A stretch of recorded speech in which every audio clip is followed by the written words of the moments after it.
7 लोग पहुंचो, जो हाथ लग जाए उठाओ। वहाँ पे डीआईजी वाले भेज रहा हूँ। ये डीआईबी के नूर को बता, कोई एक आध एरिया वहाँ पे बंदे लेके जाए, जितने मिलते हैं हाथ लग जाए।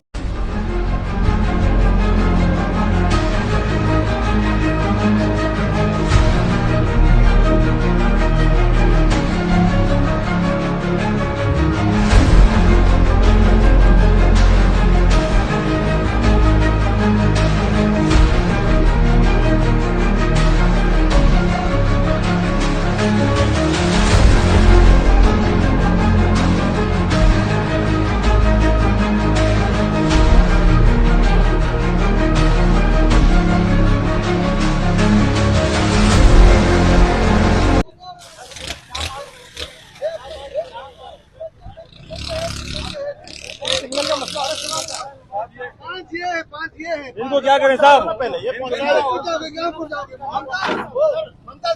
ये बताइएगा हसन सेतो साहब, जेल की अब क्या कंडीशन है, क्योंकि काफी ज्यादा खबरें हैं कि 100 कैदी भाग गए, 200 भाग गए। अभी ये काशिफ साहब हमारे साथ खड़े हैं। अभी सारी पुलिस अभी कार्डन किया हुआ है पूरे जेल को।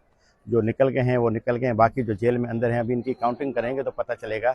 अभी अंडर कंट्रोल तो है, अभी जो अंदर जेल में है वो तो अंडर कंट्रोल है। अभी जैसे काउंटिंग करेंगे तो पता चलेगा कि कितने निकले हैं कितने नहीं निकले। अब कोई हालातें, कोई जख्मी होने की जख्मी कुछ हमारे पुलिस वाले भी हुए हैं, कुछ कैदी भी हुए हैं, उनको हॉस्पिटल भेजा है। डिस्ट्रिक्ट पुलिस ने और कानून नाफिज करने वाले इदारों ने रिस्पांस बर वक्त किया है? जी बिल्कुल जी। डिस्ट्रिक्ट पुलिस, रेंजर्स, एफसी बर वक्त पहुँचे तभी ये सेफ्टी हुई है।